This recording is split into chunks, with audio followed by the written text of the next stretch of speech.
बातम्या आरपार दाखवणार टुडे समाचार। नमस्कार, मी हुकमत मुलानी। मी तुम्हाला सतत वेगळे विषय, वेगळ्या चर्चा, वेगळ्या बातम्या, सतत दररोज वेगळ्या बातम्या दाखवतोय। मी आता उस्मानाबाद धाराशिवच्या जिल्हाधिकारी कार्यालयासमोर आहे आणि इथं शिक्षकांनी आंदोलन सुरू केलं। याच्यामध्ये एक शिक्षक सध्या उपोषण करतात। नेमक्या यांच्या काय मागण्या आहेत आपण थेट त्यांच्या प्रतिक्रिया जाणून घेणार आहे। मात्र उस्मानाबाद धाराशिव जिल्ह्यातलं आमचं 1 नंबर चॅनल आहे। या चॅनलचे व्ह्यूअर्स 2,51,72,384 व्ह्यूअर्स आहेत। 1 नंबर चॅनल आता सबस्क्राईब करा। विषय कोणताही असो आम्ही तुम्हाला थेट दाखवतोय। आता इथं शिक्षकाचं उपोषण सुरू आहे आणि त्याच्या पाठीमागे बॅनर लावलेले आहेत। इथं 2 बॅनर आहेत। लक्षणीय धरणे आंदोलन असं एक बॅनर आहे आणि दुसरं बॅनर जे आहे दुसरं बॅनर सुद्धा शिक्षक समन्वय संघ आमरण उपोषण महाराष्ट्र राज्य अन्नत्याग आंदोलन 22 जुलै वार सोमवार।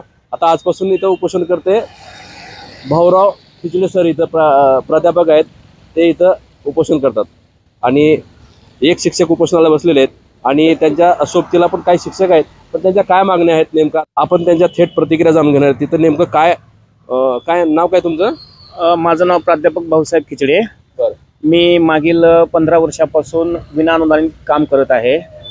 माझ्या कॉलेजचं नाव ज्ञानयोग उच्च माध्यमिक विद्यालय कोतळा।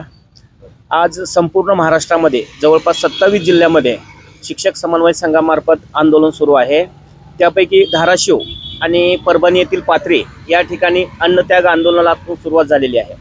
आमची प्रमुख मागणी म्हणजे 1 जानेवारी 2024 पासून प्रचलित नियमानुसार टप्पा अनुदान देण्यात यावं, यासाठी संपूर्ण महाराष्ट्रामध्ये या ठिकाणी आंदोलन केलं जात आहे।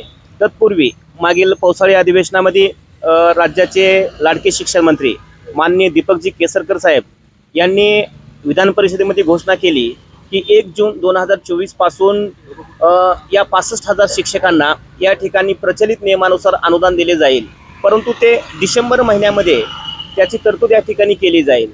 वास्तविक जर या ठिकाणी पाहिलं तर या सरकारची मुदत नोव्हेंबर महिन्यामध्ये संपते, परंतु यांनी या शिक्षकांना या ठिकाणी आश्वासन दिलेलं आहे की डिसेंबर महिन्यामध्ये तुम्हाला अनुदान देऊ। त्यामुळं आमची या सरकारला एकच मागणी आहे की आमचा जो हा प्रचलित अनुदानाचा आदेश आहे हा आचारसंहिता लागण्यापूर्वी त्याचा आदेश या ठिकाणी निर्गमित करावा आणि कमीत कमी 1 महिन्याचा पगार आमचा या शिक्षकाच्या खात्यावरती जमा करावा। यासाठी मी आज या ठिकाणी अन्नत्याग आंदोलन चालू केलेलं आहे आणि जोपर्यंत आमचा हा आदेश या ठिकाणी निर्गमित होत नाही तोपर्यंत आमचं अन्नत्याग आंदोलन या ठिकाणी सुरूच राहील। एकटेच उपोषण करताय, बाकी सहकारी आणखीन काय येणार आहेत का तुमच्या उपोषणामध्ये सहभागी होणार आहेत? नाही, सध्या तर माझं एकाच या ठिकाणी अन्नत्याग आंदोलन चालू आहे। दुसरं म्हणजे परभणी येथील पाथरी या ठिकाणी आमचे मित्र दीपक कुलकर्णी, ज्ञानेश चव्हाण आणि रविकांत जोजारे हे सुद्धा त्या ठिकाणी उपोषणाला बसलेले आहेत आणि प्रत्येक जिल्ह्याच्या जिल्हाधिकारी कार्यालयासमोर हे लक्षणीय धरणे आंदोलन त्या ठिकाणी चालूच आहे। मला सांगा, आता हे तुम्ही सुरुवातीला आंदोलन केलं फक्त आणि त्याच्यानंतर आज अन्नत्याग आंदोलन करताय?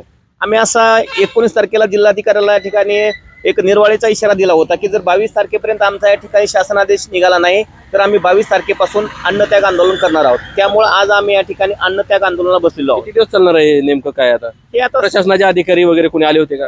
निवेदन तुम्ही दिलं होतं का? दिलेलं आहे आपण। आता प्रशासनाचं एक पत्र आलेलं आहे आम्हाला जिल्हाधिकारी कार्यालयाचं की असं तुमचं निवेदन या ठिकाणी सीओकडं वर्ग केलेलं आहे, परंतु आमचं त्या ठिकाणी सीओकडं मागणी आहे तर आमची ही महाराष्ट्र शासनाला मागणी आहे की एक प्रशासकीय निर्णय आहे त्या ठिकाणी आणि शासनाचा निर्णय जोपर्यंत होत नाही तोपर्यंत आमच्या या ठिकाणी मागण्या पूर्ण होणार नाही। संघटना कोणत्या याच्यामध्ये सहभागी झालेल्या? याच्यामध्ये जवळपास 28 संघटना आहेत। या 28 संघटनेचा एक समन्वय संघ महाराष्ट्र राज्यावरती काम करतो आणि त्या समन्वय संघाचा एक घटक म्हणून मी आज या धाराशिव जिल्ह्यामध्ये आमरण उपोषणास बसलेलो आहे। बघा, इथं आता शिक्षक उपोषणाला बसलेत आणि त्यांना पाठिंबा देण्यासाठी इथं त्यांचे शिक्षक संघटनेचे सुद्धा आहेत ते पदाधिकारी काय आलेले आहेत। कुठून आले तुम्ही? मी प्राध्यापक महादेव गपाट, मी ज्युनियर कॉलेज देवधानोरा इथं गेली 15 वर्ष विनावेतन सेवा करतोय।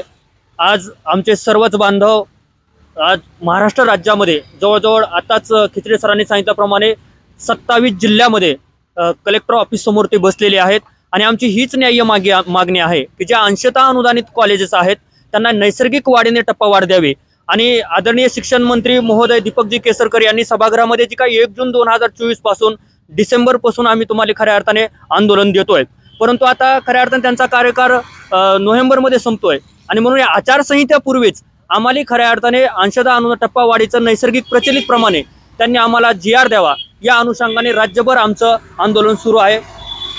एकटे सर आंदोलन करतात?